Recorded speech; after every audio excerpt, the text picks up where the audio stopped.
Shalom Bapak Ibu Saudara yang kasih Tuhan. Kita berjumpa lagi dalam renungan dari distrik 29 Deli Serdang. Sebelum kita mendengarkan firman Tuhan, kita berdoa. Terima kasih ya Tuhan atas kasih-Mu yang melimpah dalam hidup kami. Kami beroleh kesehatan, dapat melanjutkan hidup kami kembali. Tuhan, pada hari ini kami akan mendengarkan firman-Mu. Kau bukakan hati kami untuk menjadi pelaku firman-Mu. Dalam nama Yesus kami berdoa kepadamu. Amin. Bapak Ibu Saudara yang dikasih Tuhan, firman Tuhan pada kita hari ini Kamis 22 Juni 2023, yaitu yang tertulis di Ayub 23 ayat 10. Ayub 23 ayat 10. Demikian firman Tuhan. Karena ia tahu jalan hidupku, seandainya ia menguji aku akan timbul seperti emas. Demikian bunyi firman Tuhan. Bapak Ibu Saudara yang dikasih Tuhan, di dalam kehidupan kita tidak terlepas dari penderitaan. Baik muda ataupun tua, baik kaya atau miskin, kita tidak bisa lepas dari penderitaan selagi kita masih hidup dan bernapas. Karena itu Bapak Ibu Saudara yang kasih Tuhan, dalam penderitaan kita percaya Tuhan selalu beserta kita. Kita dapat lihat dari contoh yang dialami Ayub pada kitab ini. Kisah penderitaan Ayub merupakan teladan bagi setiap umat percaya. Seberat apapun derita yang dialami oleh orang percaya, jangan pernah menyerah. Ayub menderita, bahkan sangat berat penderitaannya. Bisa kita baca di Ayub 2 ayat ke-13. Ayub telah menderita kerugian besar, kehilangan anak-anaknya, semua ternaknya, semua kekayaannya, kesehatannya yang tidak baik. Dia sakit. Dengan demikian, Ayub juga memiliki sahabat seperti kita yang memiliki sahabat di dunia ini. Sahabat Ayub yaitu Elifaz, Bildad dan Zophar mendengar tentang malapetaka yang menimpa sahabatnya Ayub. Mereka bersepakat untuk mengucapkan belasungkawa kepadanya dan menghiburnya.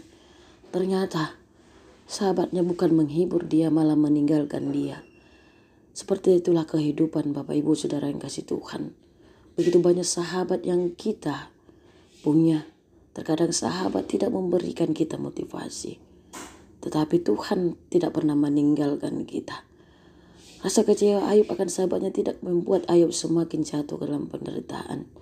Ayub tahu bahwa Tuhan tidak hanya memperhatikan jalan yang dia lalui, tetapi juga apa yang dia rasakan dan alami di dalam perjalanan yang dia lalui saat berpergian. Ayub tahu bahwa Tuhan tidak berlalu bagaikan angin begitu saja dalam perjalanan yang dia lalui, namun dia memiliki jaminan penuh bahwa Tuhan tahu apa yang dia lakukan. Dengan iman, Ayub percaya bahwa ketika dia sangat menderita, Tuhan itu ada bersama dengan dia. Ayub tetap mengingat Tuhan. Ayub percaya semua itu proses baginya yang akan menghasilkan emas murni. Bapak Ibu Saudara kasih Tuhan, demikian juga firman Tuhan ini akan memberikan kita kekuatan dalam menjalani hidup kita. Bahwa sebenarnya Tuhan tidak pernah meninggalkan kita.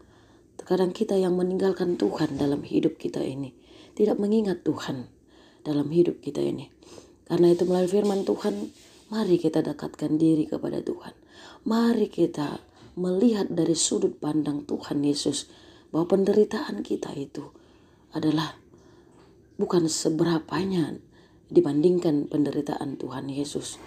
Karena itu Bapak Ibu Saudara kasih Tuhan, tangisan kesedihan pasti pernah kita lalui. Saat kita tidak bisa melihat jalan terang untuk dilalui. Saat tangan Tuhan, tangan orang menuju ke muka kita, sembari mengatakan bahwa kita bodoh, jelek, miskin, ekonomi terpuruk. Jangan pernah bimbang dan takut ataupun ragu, cemas dengan apa yang kita hadapi. Lihatlah apa yang Ayub katakan kepada kita.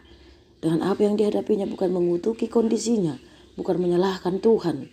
Ayub memberikan kita kekuatan dengan apa yang dialami, dilalui, bahwa Tuhan tidak pernah meninggalkannya. Ayub percaya bahwa Tuhan tahu apa yang dihadapinya dan Tuhan pasti mengangkat dari keterpurukannya. Tuhan tahu apa yang perlu dalam hidup kita. Percayalah kepada Tuhan. Seperti firman Tuhan melalui Ayub mengatakan, Tuhan yang memberi, Tuhan yang mengambil. Terpujilah Tuhan. Karena semua hidup kita yang kita punya adalah milik Tuhan. Karena itu Bapak Ibu Saudara yang kasih Tuhan, sepenuhnya berserahlah kepada Tuhan. Karena yang kita punya ini bukan milik kita, tapi titipan Tuhan. Supaya apapun yang terjadi dalam hidup kita tetap bersuka cita. Amin. Kita bersatu dalam doa. Terima kasih Tuhan atas firman-Mu pagi ini yang memberikan motivasi bagi kami. Bahwa segala penderitaan yang kami lalui adalah sebagai ujian iman kami. Mampukan kami ya Tuhan dalam menghadapi penderitaan. Kami tetap kuat dan percaya kepadamu. Kami tetap percaya menyerahkan hidup kami sepenuhnya kepadamu. Ajari kami ya Tuhan. Demikian pada hari ini ya Tuhan. Kami berdoa untuk segala aktivitas kami. Biarlah Engkau yang memberkati ya Tuhan. Berikan kami kekuatan, hikmat, kebijaksanaan supaya kami dapat melakukan pekerjaan kami sesuai dengan kehendak-Mu. Ampuni kami Tuhan atas dosa kami supaya kami layak datang ke hadapan-Mu. Dalam nama Yesus kami berdoa kepadamu. Amin. Shalom Bapak Ibu Saudara kasih Tuhan. Horas.